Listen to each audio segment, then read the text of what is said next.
I mean, that's one of Allah says that He's the Fariq al-Habbi wa Nawa, that Allah brings forth these. Falaqa is to, it's to open it up. And so, I mean, it's the qudra of Allah that's doing all these things. Yeah. I mean, the date palms go through these stages. The Tal'a is the first stage, and then it goes into the Balah stage, and then the Ratab stage, and then it goes to the Tamar. So you can see at each stage. And one of the miracles is that it can be eaten at every stage, unlike other fruits. So the Arabs eat them at all stages for food.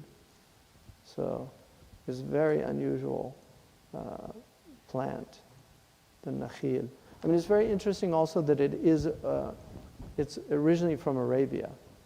And so, and the Prophet ﷺ, he said that the date palm, he said there's a tree in the desert that's like the believer. And he asked the Sahaba. And it's one of those amazing things where one would think it was obvious, but none of them got it. They were always talking about because it's usually that thing that's so close that the Arabs say the thing most close blinds you.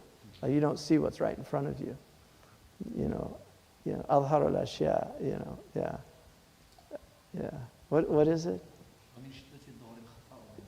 Yeah, Imam Busayri in the Hamziya, he said, from the min shiddat al-dhuhuri, because it's so present in front of you, al-khafa'u, like it's hidden. And so people forget. But he was, and Ibn Omar, who was young, he was very young, but he was with his father, Omar, and he was thinking it was the palm tree, but he was too shy to say it because all these big Sahaba were there, and he's like a young boy, so he didn't say anything. And so finally the Prophet told him that the tree most like the believer was the date palm. And the reason for that is that the date palm has very shallow roots. It's very shallow. And then it flourishes at the highest point. So it doesn't have any leaves along the way up. It's once it gets to the pinnacle, that's where all the fruits are. They're just at the very top. And so the believers like that. Shallow roots, they're not connected to the dunya. They don't have strong connection to the dunya. And they're basiqat. They're in the heavens, and they're fruitful and beneficial. So that's the way the believer is. All those amazing things. Yeah. And now it's a superfood, dates. Everybody's like eating dates. Even diabetics can eat a few dates because it doesn't raise. If you don't eat a lot, it won't raise the blood sugar. I mean, there's studies on that were done. So, especially if they're like the belah and the ratab dates. I mean, Scriptures. The Prophet ﷺ, he didn't say la tufaddiluni, like don't say I'm better than this prophet or that prophet, because even though the prophet he's Imam and Mursaleen, and he has a maqam, there's no benefit in it, and it's just it'll just upset other people and things like that. But the Quran is definitely, we believe, it's the final revelation. It's the only one that's preserved in the original form. There's debate about the Bible. I mean, even the Catholic Bible, the Protestant Bible, they're not the same. They differ on the books that are in it. We know that the Gospels are have different. There's 4 different Gospels. Mark is probably the earliest, then Matthew, then Luke, then John is late.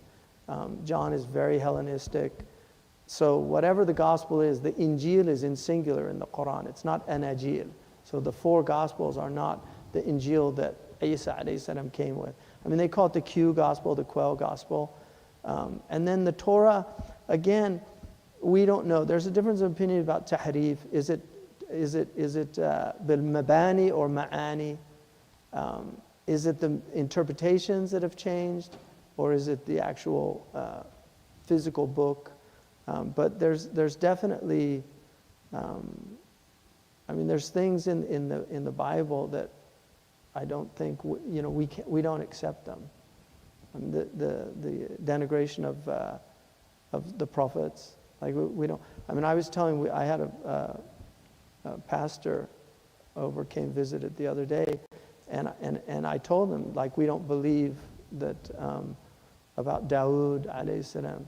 And I told him, I said, you wouldn't do that. Like, you wouldn't send, if you wanted to have a woman and you were a general in an army, you wouldn't send the husband to get killed. I said, Bob, you wouldn't do that. Like, how could a prophet of God do that? Like, just a basic, decent human being would not do that. So to say that a man of God would do that, I mean, that's just not.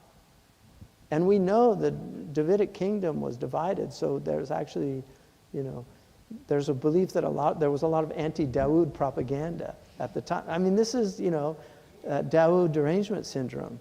Like, this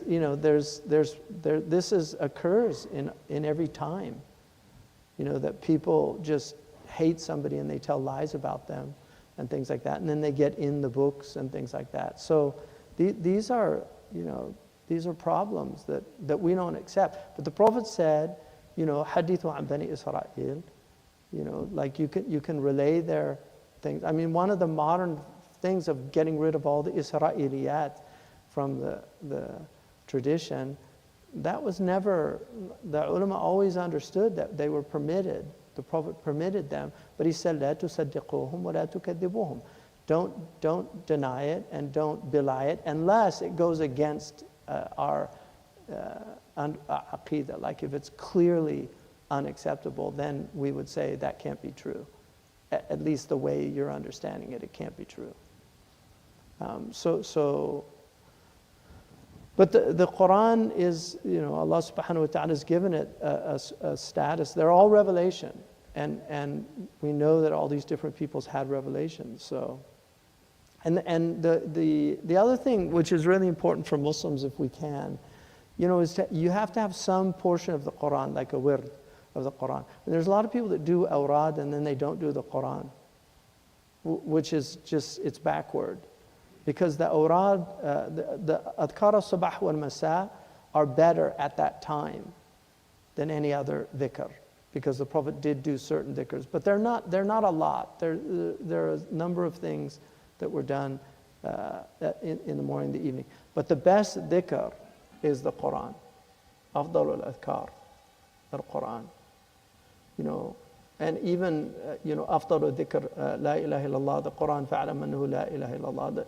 La ilaha illallah is from the Quran. So the best dhikr is the Quran. The Prophet ﷺ, this is a hadith, I mean, it has some nadar, but it's, min al-fada'il. He was asked what was the best action. He said, al-hal al-murtahil. Like the hal al-murtahil. Halla yahillu, fahuwa halun. It's like to come to a place. So the hal al-murtahil, he was asked, ma al-hal al-murtahil. He said, an yadrab fi awal al-Quran ila akhirihi. فإذا حل ارتحل.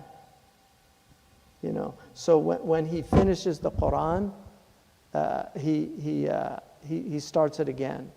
And that's why when you do the khatam, you always, when you finish with the mu'awwidhatayn, you go to Fatiha and then the beginning of Baqarah, because that's the hal and murtahil.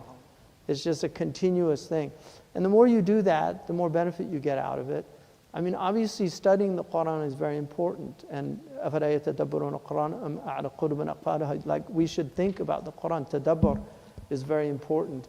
But to recite the Quran, just to recite the words has an impact on you. And even if you're ajami, to recite the Quran and to get into that habit of reciting the Quran, there's great blessing in that. And it will have an effect on your heart. The Quran will definitely have an effect on your heart. And the Quran will reveal itself to you, over time. Like you see things in the Quran. Even if you read the translations, you're going to get benefit from them. I mean, obviously you have to be careful. There's increasingly reasonable commentaries now in English. So there's some good commentaries. I mean, Yusuf Ali has some wonderful notes in there. There's a lot of really beneficial notes in Yusuf Ali's translation, which has kind of been sidelined. It was the main translation for a very long time. Now they republished it and got rid of a lot of stuff.